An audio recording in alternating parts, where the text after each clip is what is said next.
Corporate অফিসে যারা চাকরি করে তারা কম্প্রিহেন্সিভ হেলথ চেক আপ করায়, এবং যারা ওই মেডিক্লেমের প্রিমিয়াম দেওয়ার আগে একটা চেক আপ।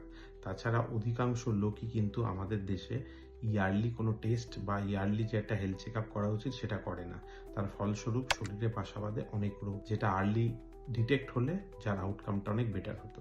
এবং তেমনি আমাদের ডিসিপ্লিনেও যেমন ওভারিয়ান ম্যালিগনেন্সি, সার্ভাইকাল ম্যালিগনেন্সি বা এন্ডোমেট্রিয়াল ম্যালিগনেন্সি অনেক পরে প্রেজেন্ট করে। কিছু যদি টেস্ট রেগুলার বেসিসে করা হয় তাহলে এগুলোর কিন্তু আর্লি ডিটেকশন সম্ভব। যেমন বছরে একটা করে সোনোগ্রাফি, 5 বছর ছাড়া ছাড়া একটা প্যাপসমিয়ার। যেমন ওভারিয়ান ম্যালিগনেন্সিটাই আমি বলি, ওভারিয়ান ম্যালিগনেন্সি উপসর্গ সৃষ্টি করতে অনেক দেরিতে হয়।